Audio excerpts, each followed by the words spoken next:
श्री गणेशाय नमः. श्री स्वामी समर्थ.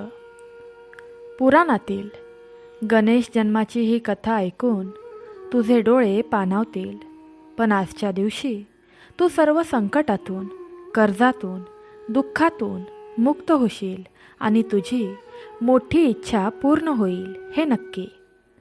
गणेशाच्या कृपेने जीवनात सुख, आनंद आणि समृद्धी येईल. त्यामुळे ही कथा दुर्लक्ष करून अर्ध्यावर ऐकून सोडू नका. या कथेत रमून जाण्यापूर्वी श्री गणेशाचा आशीर्वाद आजच्या दिवशी प्राप्त करण्यासाठी ओम गणेशाय नमः कमेंट बॉक्समध्ये टाईप करा. आजची कथा लाईक करून एका भक्ताला शेअर करा. बघा, मरेपर्यंत तुमच्यावर आणि तुमच्या कुटुंबावर संकट येणार नाही. मात्र ही कथा तुम्हाला शेवटपर्यंत ऐकावी लागेल, कारण धडा असो किंवा कथा अर्धवट ऐकल्याने पाप लागते आणि फलप्राप्ती होत नाही. चला तर मग आपल्या नशिबाचे फासे बदलणाऱ्या या सुंदर कथेला सुरुवात करूया. कैलास पर्वतावर त्या दिवशी शांतता होती, पण ती नेहमीसारखी नव्हती. हिमालयाच्या शुभ्र शिखरांवरून वाहणारा वारा जणू थांबून थांबून श्वास घेत होता. देव, ऋषी, गण सारे आपल्या कामात मग्न होते, पण कुणाला जाणवत नव्हतं की त्या दिवशी कैलासावर एक हृदय शांत बसलेलं नव्हतं. पार्वती माता एकटी बसली होती. महादेव समोरच होते, पण ते ध्यानात होते. असं ध्यान ज्यात काळ, दिशा, संबंध काहीच उरत नाही. पार्वती त्यांच्याकडे पाहत होती. तोच तो महादेव ज्याच्यासाठी तिने तपश्चर्या केली, देह विसरला, अहंकार सोडला. तोच महादेव जो संपूर्ण सृष्टीचा स्वामी होता. पण त्या क्षणी तिच्या मनात एक प्रश्न उठला. मी देवी आहे, मी जगन्माता आहे, पण माझ्या कुशीतून जन्मलेलं आई म्हणून मला हाक मारणारं कोण आहे? हा प्रश्न तिने कोणालाही विचारला नाही. तो प्रश्न तिच्या अंतःकरणातच घुमत राहिला. कैलासावर सर्व होते. नंदी होता, गण होते, देव होते, पण तिच्यासाठी ते सारे फक्त साक्षीदार होते. आईपणाची ओढ देवीलाही असते हे त्या दिवशी पार्वतीने स्वतःशीच प्रथम मान्य केलं. ती उठली. हळूहळू पावलांनी आपल्या स्नानगृहाकडे गेली. तिथे कोणीच नव्हतं. कोणताही पहारेकरी नाही, कोणताही गण नाही. तिने आरशात पाहिलं. तिला देवी दिसली नाही. तिला एक स्त्री दिसली, जी आई होण्याची वाट पाहत होती. त्या क्षणी तिच्या डोळ्यातून अश्रू ओघळले. ते अश्रू पृथ्वीवर पडले आणि पृथ्वीने ते स्वीकारले. पार्वतीने आपल्या अंगावरील उटणी हातात घेतली. ती साधी उटणी नव्हती. ती तिच्या तपश्चर्येची, तिच्या संयमाची, तिच्या प्रेमाची माती होती. हळूहळू सावकाश तिने त्या मातीतून एक आकार घडवायला सुरुवात केली. माती म्हणजे काय, तर तिच्या अंगाचा मळ. लहान हात, कोमल पाय, निरागस मुख. तिचे हात थरथरत होते. पहिल्यांदाच तिच्या हातात निर्माण नव्हतं, आई पण होतं. तिने त्या बालकाकडे पाहिलं आणि तिच्या ओठांवर एक हसू उमटलं. ते हसू देवीचं नव्हतं, ते एका आईचं होतं. पार्वतीने डोळे मिटले. ती ध्यानात गेली. हे ध्यान वेगळं होतं. हे सहाराचं नव्हतं, तपाचं होतं. हे सर्जनाचं ध्यान होतं. तिने त्या बालकाच्या मस्तकावर हात ठेवला आणि अंतःकरणातून म्हणाली, माझ्या प्राणांनी, माझ्या शक्तीने, माझ्या प्रेमाने तू उठ. आणि त्या क्षणी त्या बालकाच्या ओठांवर हालचाल झाली. त्याने डोळे उघडले. पार्वती स्तब्ध झाली. त्या नजरेत भीती नव्हती, प्रश्न नव्हता, फक्त एक विश्वास होता. जणू तो म्हणत होता, तू माझी आई आहेस. पार्वतीने त्याला कवेत घेतलं. तिच्या डोळ्यातून अश्रू वाहत होते. त्या अश्रूंमध्ये वेदना नव्हत्या, पूर्णत्व होतं. ती हळूच म्हणाली, आज मला काहीच कमी नाही. थोड्या वेळाने तिने त्याला खाली बसवलं. ती स्नानासाठी निघाली. जाता जाता तिने त्याच्याकडे पाहिलं आणि सांगितलं, बाळा, मी आज जाते आहे. तोपर्यंत कुणालाही आत येऊ देऊ नकोस, हा माझा आदेश आहे. त्या बालकाने मान हलवली. त्याचा चेहरा गंभीर झाला. आईचा शब्द, त्याच्यासाठी तोच धर्म होता. तो दारात उभा राहिला आणि त्याच क्षणी कैलासावर एक अदृश्य वळण घेतलं गेलं, जे पुढे संपूर्ण सृष्टीचं नशीब ठरवणार होतं. भक्तांनो, आजच्या दिवशी सर्वात मोठी इच्छा पूर्ण होण्यासाठी कमेंट बॉक्समध्ये जय माता पार्वती टाईप करा. तो बालक दारात उभा होता. लहान शरीर, पण नजरेत विलक्षण स्थैर्य.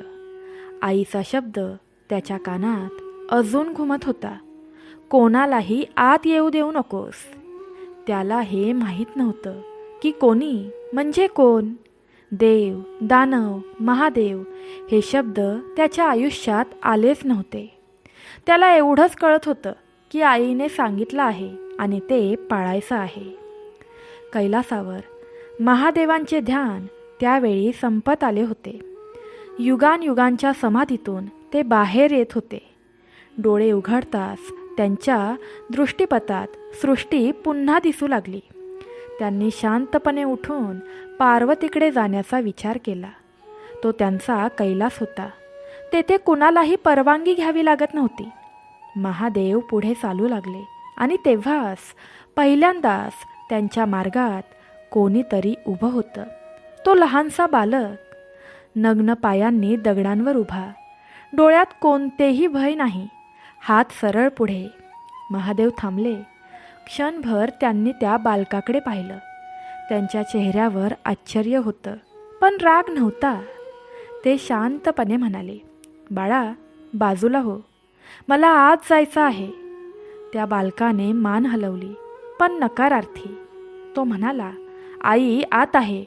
आईने सांगितलंय, कुणालाही आत जायला मनाई आहे. महादेव क्षणभर थबकले. आई? त्यांच्या मनात प्रश्न उमटला. कैलासावर पार्वतीशिवाय दुसरी कोणतीही स्त्री नव्हती आणि हा बालक त्यांनी कधीच पाहिला नव्हता. ते थोडं हसले. बाळा, मी इथलाच आहे. तुझ्या आईचा मी पती आहे. पण त्या बालकाच्या नजरेत किंचितही डगमगाट नव्हता. तो ठामपणे म्हणाला, आईने नाव सांगायला सांगितलं नाही. आईने सांगितलंय, कोणालाही आत जाऊ देऊ नकोस. महादेवांच्या कपाळावर आठी पडली. पहिल्यांदाच कोणीतरी त्यांना थांबवलं होतं. ते पुन्हा म्हणाले, तू हट्टी आहेस, मी आत जाणारच. बालकाचे हात अधिक घट्ट झाले. मग आधी मला ओलांडावं लागेल. हा शब्द उच्चारताना त्याचा आवाज थरथरला नाही, कारण तो गर्वाने बोलत नव्हता, तो आज्ञेने बोलत होता. महादेवांच्या सभोवतालचा वारा बदलला. नंदी पुढे सरसावला. प्रभू, हा बालक वेडा आहे, मला आज्ञा द्या, मी याला. पण महादेव म्हणाले, नको. त्यांना त्या बालकात काहीतरी वेगळं जाणवत होतं. एक विचित्र धर्मनिष्ठा, अशी निष्ठा जी देवांनाही थांबवू शकते. पण क्षणागणिक त्यांच्या आत एक रौद्र उभं राहत होतं. माझ्या घरात, माझ्या मार्गात मलाच थांबवणारा हा कोण? ते पुढे सरसावले. बालकाने दारासमोर पाय रोवले आणि त्या क्षणी कैलासावर पहिल्यांदाच धर्म आणि अधिकार आमने सामने उभे ठाकले. महादेवांचा आवाज आता कठोर झाला. बाजूला हो. बालक शांतपणे म्हणाला, मरण पत्करेन, पण आईचा आदेश मोडणार नाही. हा शब्द ऐकून आकाशातल्या देवांनी एकमेकांकडे पाहिलं, कारण हा शब्द एखाद्या ऋषीचा होता, एखाद्या तपस्व्याचा होता. एका बालकाच्या मुखातून तो येणं हे अद्भुत होतं. महादेवांनी हात उचलला. तो हात उठताच कैलास थरथरला, पण त्या बालकाने डोळे मिटले नाहीत. तो मागे हटला नाही, कारण त्याच्या जगात त्या क्षणी एकच गोष्ट होती, आई. आणि आईसाठी उभं राहणं हेच त्याचं संपूर्ण जीवन होतं. आणि इथूनच तो संघर्ष सुरू झाला, जो पुढे संपूर्ण सृष्टीला हादरवणार होता. महादेवांचा हात उचललेला होता, पण त्या हातात अजून सहार नव्हता, फक्त चेतावणी होती. कैलासावर गण जमा झाले. गण म्हणजे काय तर महादेवांचे रक्षक. नंदी पुढे उभा राहिला, डोळ्यात क्रोध. देव, ऋषी, सिद्ध सगळे पाहत होते आणि समोर उभा होता तो लहानसा बालक. त्याच्या अंगावर दागिने नव्हते, कोणतीही दिव्य शस्त्र नव्हती, पण त्याच्या उभं राहण्यात एक अढळपणा होता. महादेव म्हणाले, हा हट्टीपणा सोड, तुझ्या भल्यासाठी सांगतो आहे. बालक शांतपणे उत्तरला, माझं भलं म्हणजे आईचा आदेश पाळणं. हा शब्द ऐकताच नंदी पुढे सरसावला. त्याच्या श्वासात अग्नी होता. प्रभू, हा अपमान आहे. आपणच कैलासाचे स्वामी आहात. हा कोण आपल्याला रोखणारा? महादेवांनी मान हलवली. त्यांच्या मनात संघर्ष सुरू होता. एकीकडे अधिकार, दुसरीकडे या बालकाची निष्ठा. पण अधिकाराला प्रश्न विचारला गेला की रौद्र जागं होतंच. महादेवांनी हात खाली केला. गणांनो, ते म्हणाले, याला बाजूला करा. क्षणात गण पुढे आले. पहिला गण पुढे गेला. बालकाने त्याच्याकडे पाहिलं. त्याच्या नजरेत भीती नव्हती. गणाने शस्त्र उचललं आणि त्या क्षणी तो थांबला. त्याच्या अंगातली शक्ती जणू गोठून गेली. दुसरा गण पुढे आला, तिसरा, चौथा, पण एका मागोमाग एक सगळे त्या बालकासमोर थांबत गेले. कारण ते बालक फक्त उभं नव्हतं, ते धर्मावर उभं होतं. देवांमध्ये कुजबूज सुरू झाली. हा आहे तरी कोण? इतकी शक्ती या बालकात आली तरी कुठून? हा साधा मानव असू शकत नाही. देवांनी इंद्राला पुढे पाठवलं. इंद्राने वज्र उचललं. त्याने आकाश फाडणारी गर्जना केली, पण बालक शांतच राहिला. इंद्राचे वज्र त्याच्यावर कोसळताच तो तुटून जमिनीवर पडला. कैलास हादरला. इंद्र मागे सरकला आणि भगवान विष्णू पुढे आले. त्यांनी चक्र उचललं. संपूर्ण सृष्टी थांबली. आता भगवान विष्णू पुढे आले.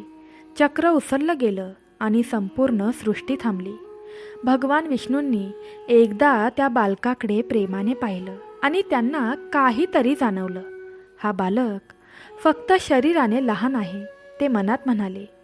चक्र पुढे गेलं, पण त्या क्षणी बालकाने हात उचलला. तो हात शस्त्र नव्हता, तो फक्त आदेश होता. चक्र हवेतच थांबलं. भगवान विष्णूंनी डोळे मिटले. प्रभू, ते महादेवांना म्हणाले, हा बालक साधा नाही, त्याच्या मागे कोणती तरी मोठी शक्ती आहे. महादेव शांत होते, पण त्यांच्या अंतःकरणात आता ज्वाला पेटली होती. माझ्या घरात, माझ्या पत्नीच्या कक्षात मला थांबवणारा हा कोण? हा प्रश्न आता अहंकाराचा झाला होता. महादेव पुढे आले. आता गण मागे झाले. देव थांबले, कारण जे घडणार होतं ते देवही थांबवू शकणार नव्हते. महादेव बालकासमोर उभे राहिले. क्षणभर दोघे एकमेकांकडे पाहत राहिले.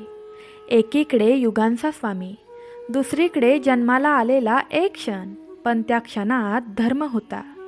महादेवांचा आवाज आता रौद्र झाला. अंतिम वेळ सांगत आहे, बाजूला हो. बालकाने मान हलवली. आईचा आदेश अंतिम आहे. हा शब्द पडताच महादेवांच्या कपाळावरचं तिसरं नेत्र उघडू लागलं. आकाश काळं पडलं. वारे वेडे झाले. पर्वत हादरले. पार्वती माता आता स्नानगृहात होती. तिला बाहेर काय चाललं आहे याची कल्पनाही नव्हती. आणि बाहेर क्रोधाने विवेकावर मात केली होती. महादेवांनी त्रिशूळ उचलला. तो त्रिशूळ फक्त शस्त्र नव्हता, तो सहाराचा निर्णय होता. बालक तिथेच उभा राहिला. त्याने डोळे मिटले. शेवटच्या क्षणीही त्याच्या ओठांवर आईचं नाव होतं. आणि क्षणार्धात त्रिशूळ खाली आला. कैलासावर एक असा आवाज झाला जो युगानयुग आठवला जाणार होता. बालकाचं शिर भूमीवर पडलं. क्षणात सर्व काही स्तब्ध झालं. वारा थांबला, देव थांबले, गण थांबले, महादेवही थांबले. त्यांच्या हातातून त्रिशूळ खाली पडला. त्या क्षणी सृष्टीने श्वास रोखला आणि आत पार्वती माता बाहेर आली. तिने पाहिलं, दारासमोर आपला पुत्र निश्चल पडलेला. तिच्या पायाखालची जमीन सरकली. तिच्या मुखातून आवाजही बाहेर आला नाही. पण पुढच्या क्षणी संपूर्ण सृष्टीला हादरवणारा आईचा आर्तविलाप उठणार होता. भक्तांनो, ही कथा तुमच्या मनाला थोडी जरी प्रेरित करत असेल तर कमेंट बॉक्समध्ये सांब सदाशिव जय माता पार्वती प्रेमाने टाईप करा.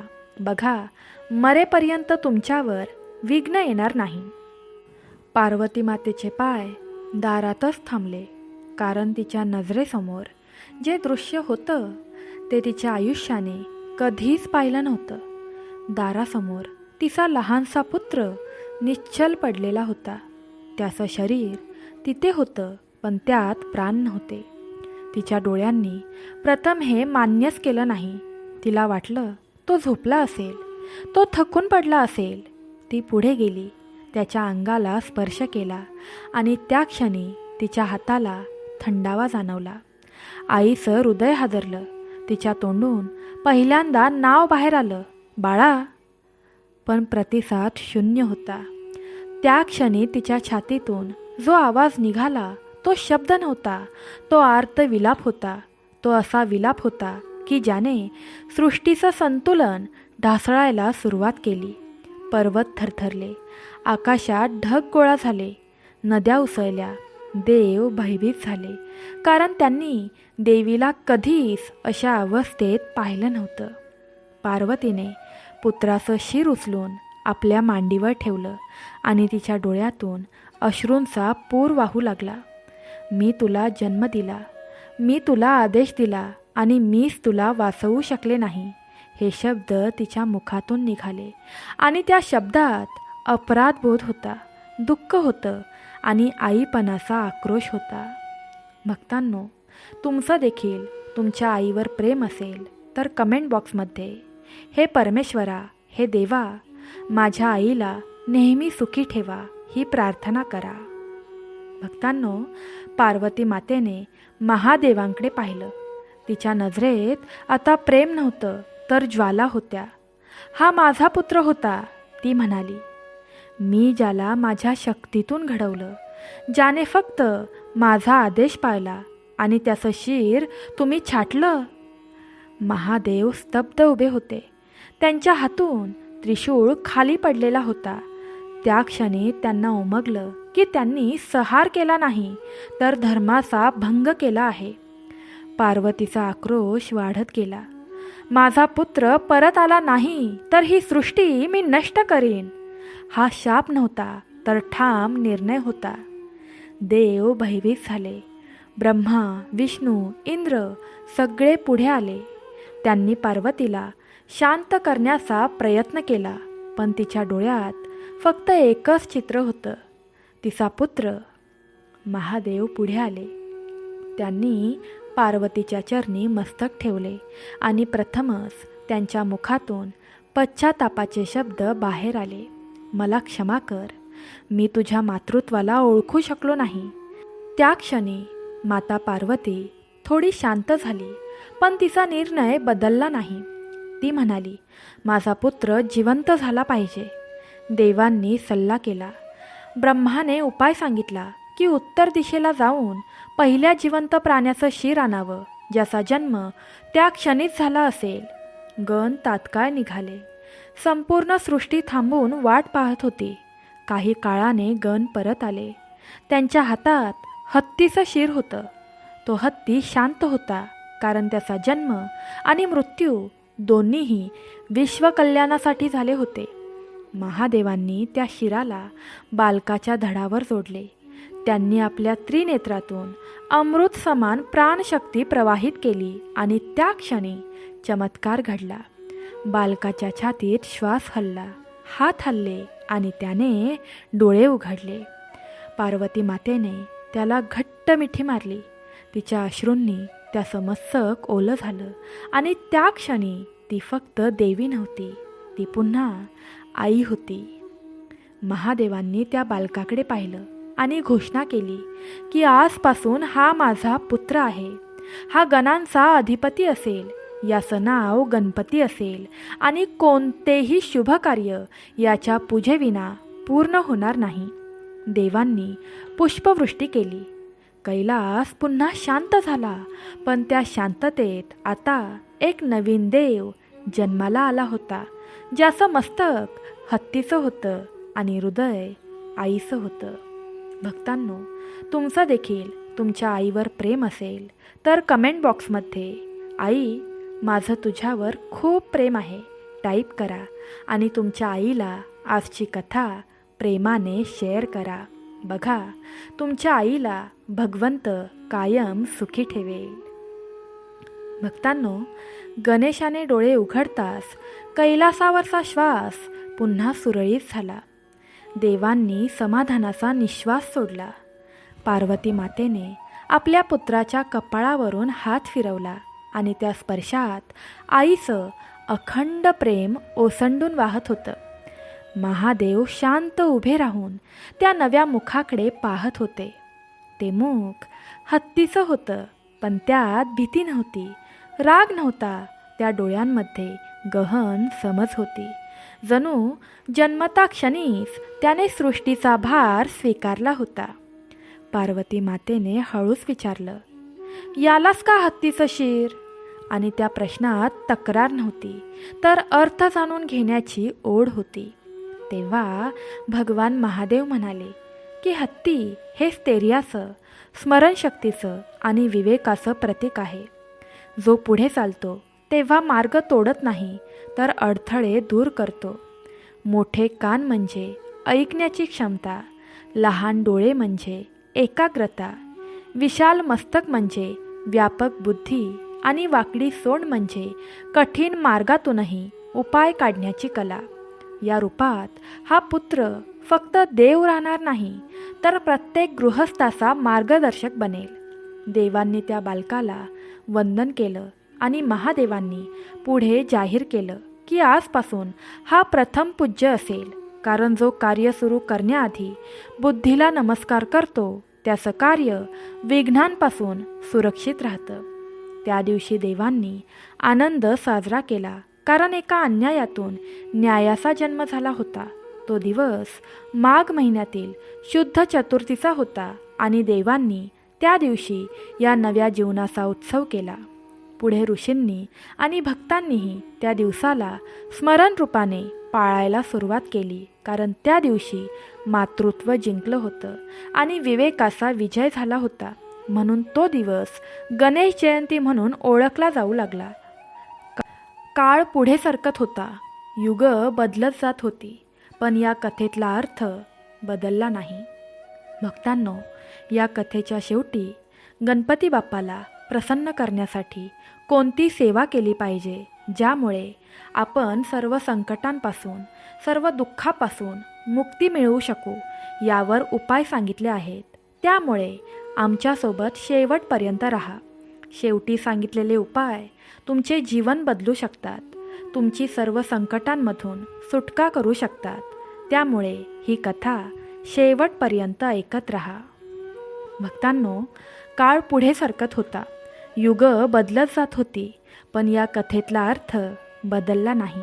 लोकांनी गणेशाला घराघरात आणायला सुरुवात केली, कारण त्यांना कळलं होतं की देव दूर मंदिरात बसलेला नाही, तर माणसाच्या मनातल्या अडथळ्यांवर काम करणारा आहे.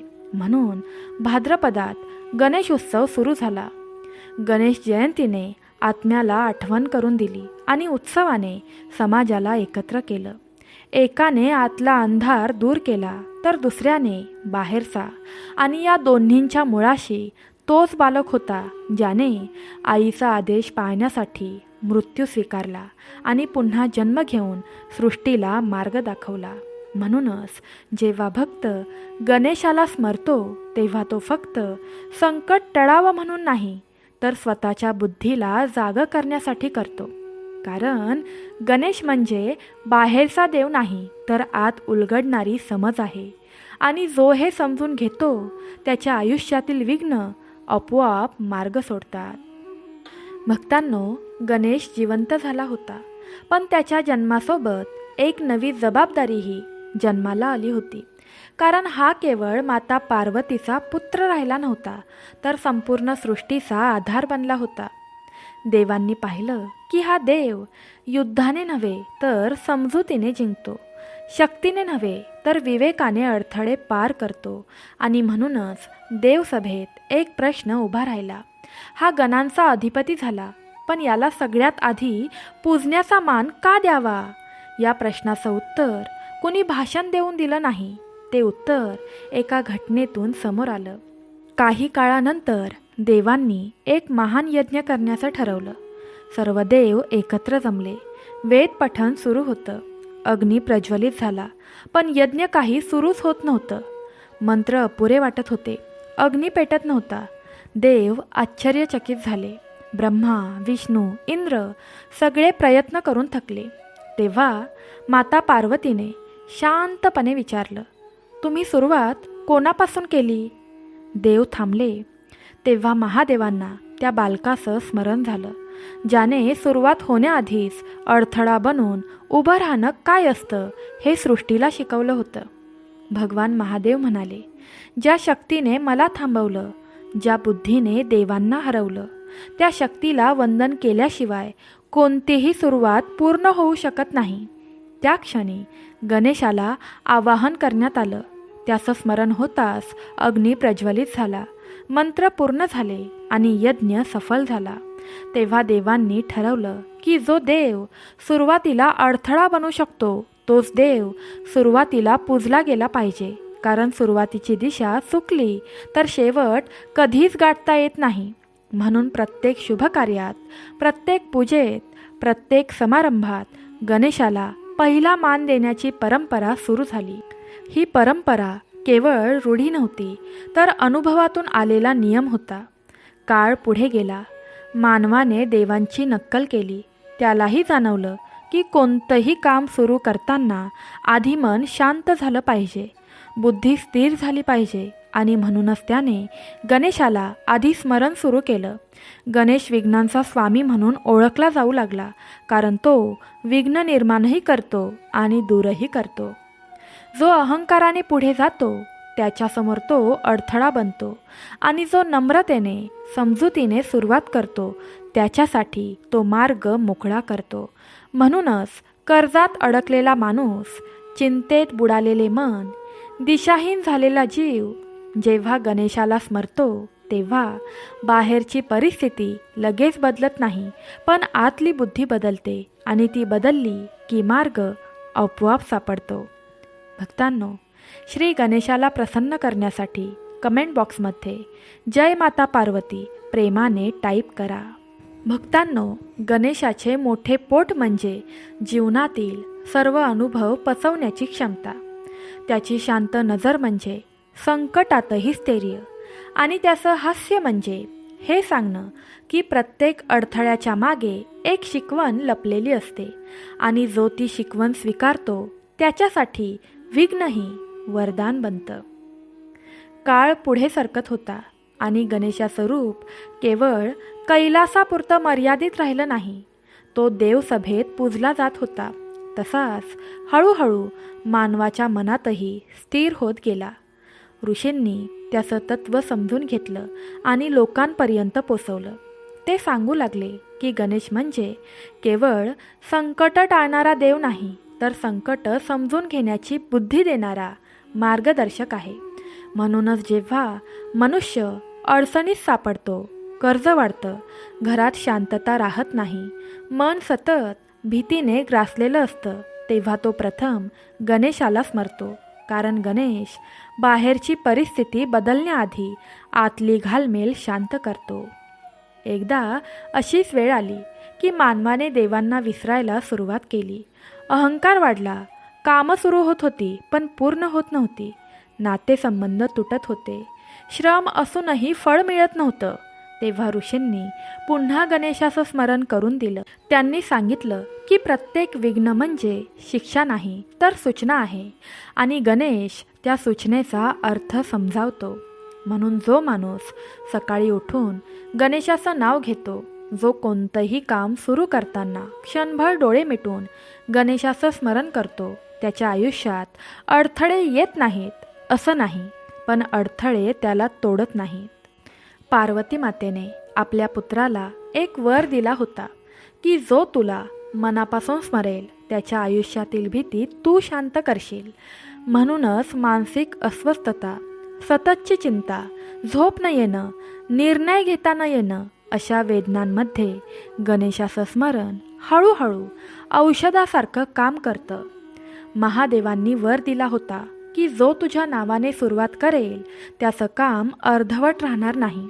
म्हणूनच शिक्षण, व्यवसाय, लग्न, गृहप्रवेश, प्रवास अशा प्रत्येक शुभप्रसंगी गणेशपूजन केलं जातं.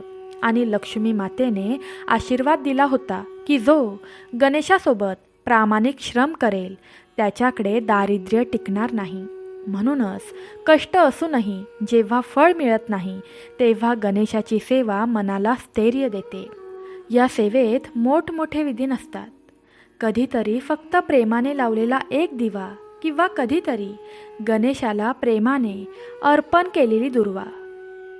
दुर्वा गणेशाला खूप प्रिय आहे.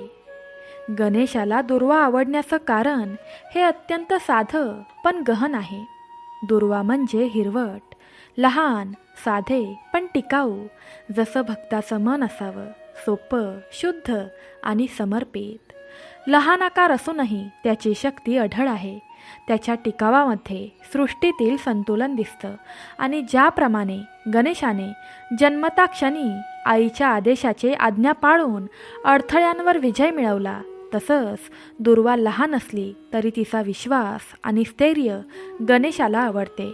म्हणून भक्तांच्या हातील एक साधा दुर्वा त्याच्या कृपेने विघ्न दूर करतो, मन शांत करतो आणि श्रद्धेची ऊर्जा वाढवतो. कधीकधी एक मनापासून उच्चारलेलं नाव पुरेसं ठरतं, कारण गणेश विधीपेक्षा भाव पाहतो आणि जो भाव शुद्ध ठेवतो त्याच्यासाठी तो विघ्नहर्ता होतो. म्हणून लोक म्हणतात की गणपती बाप्पा संकट दूर करतो.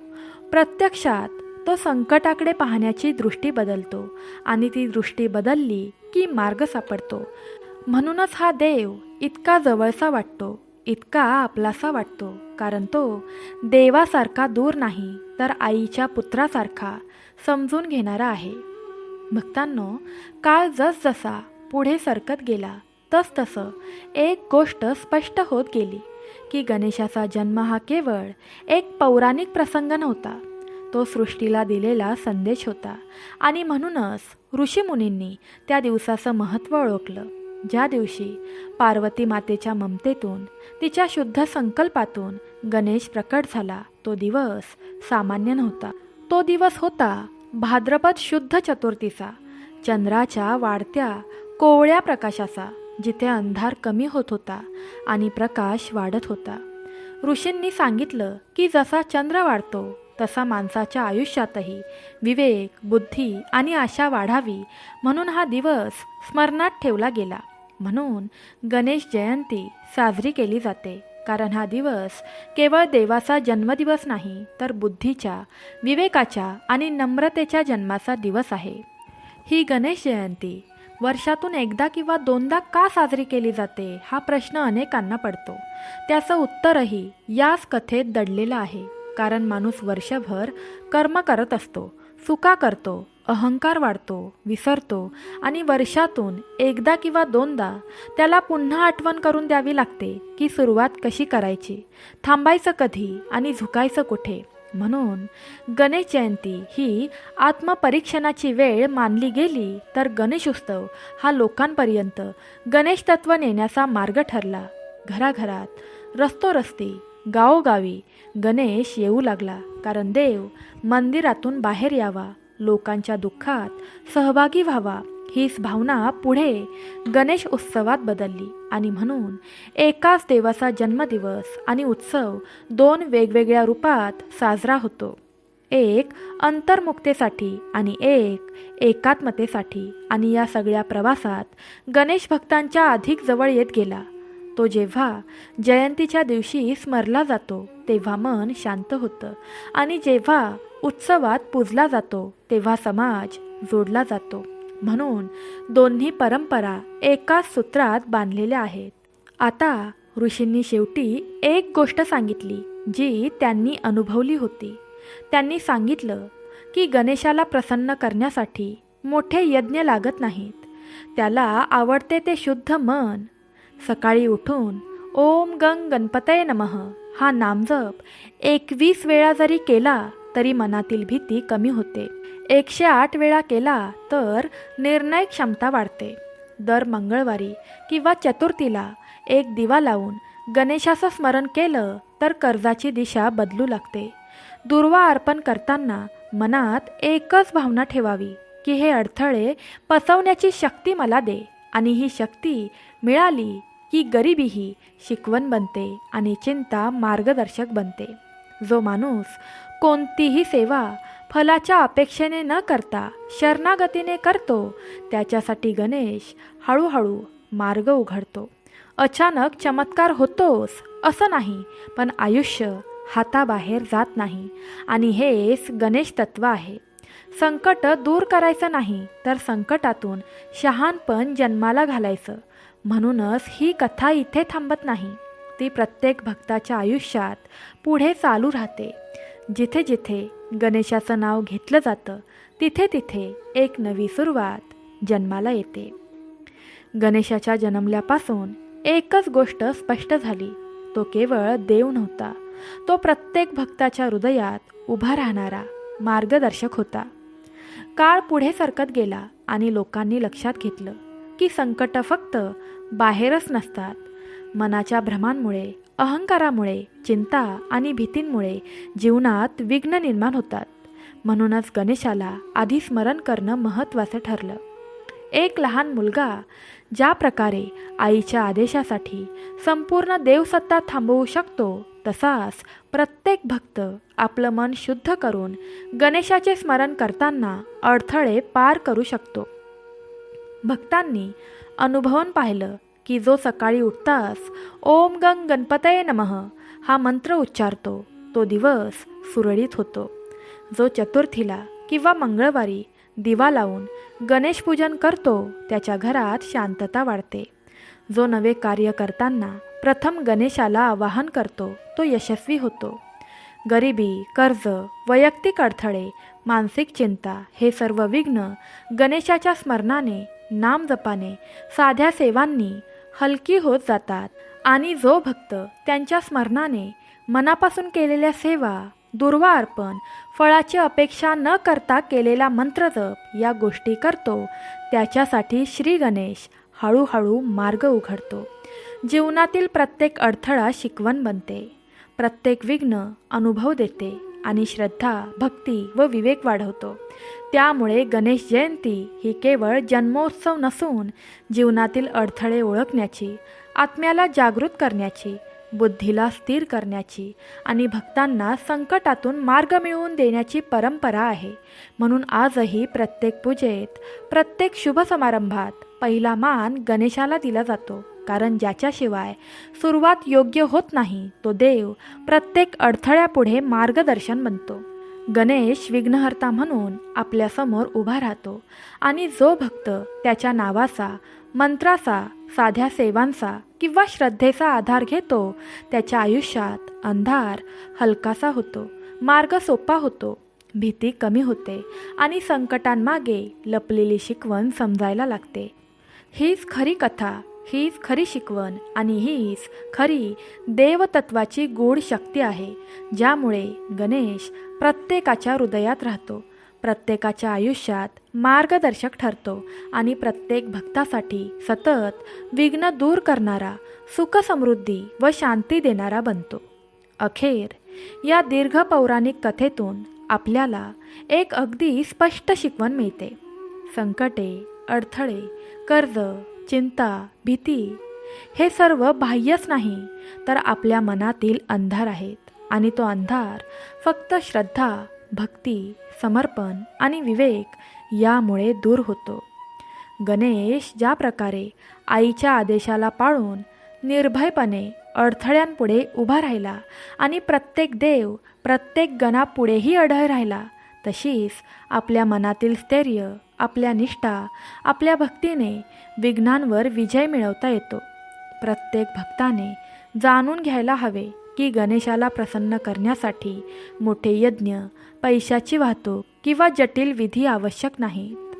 शुद्ध मन, श्रद्धा आणि सतत स्मरण पुरेसं आहे. सकाळी उठताच किंवा शुभ कार्य सुरू करताना ओम गंग गणपतये नमः मंत्राचा उच्चार करा. दुर्वा अर्पण करा, एक दीप लावा, कोणतीही सेवा मनापासून करा. हे सर्व आपल्या जीवनातील अडथळे दूर करतात, बुद्धी स्थिर करतात, मानसिक शांतता देतात आणि कर्ज, दुःख, भीती यांच्यातून मुक्त करतात. गणेश जयंती साजरी करणे, गणेशाला प्रथम मान देणे, त्याचे स्मरण करणे म्हणजे आपल्या जीवनातल्या प्रत्येक शुभ कार्याची योग्य सुरुवात करणे. त्यामुळे ही कथा ऐकणाऱ्यांनो, या दिवशी आणि दररोजच्या दिवशी आयुष्यात आपलं मन शुद्ध ठेवा, श्रद्धा ठेवा आणि गणेशाच्या नावाचा, साध्या सेवांचा, मंत्रांचा आधार घ्या. याच मार्गाने तुम्ही स्वतःच्या आयुष्यातील अडथळे हलवू शकता आणि सुख, समृद्धी, शांती यांचा अनुभव घेऊ शकता. प्रिय भक्तांनो, जर तुम्हाला या कथेतून काहीतरी शिकायला मिळाले असेल, ही कथा तुम्हाला आवडली असेल, तर कृपया आपल्या चॅनलला सबस्क्राईब करा. तुमचा अनुभव कमेंट बॉक्समध्ये सांगा. व्हिडिओ लाईक करा आणि इतर भक्तांपर्यंत हा संदेश नक्कीच पोहोचवा. कथा सांगताना माझ्याकडून काही चुकी झाली असेल तर कृपया प्रेमाने मला क्षमा करा. सर्वांनी तुमची काळजी घ्या. ओम गंग गणपतये नमः. श्री स्वामी समर्थ. श्री गुरुदेव दत्त. सांब सदाशिव. जय माता पार्वती. राधे राधे.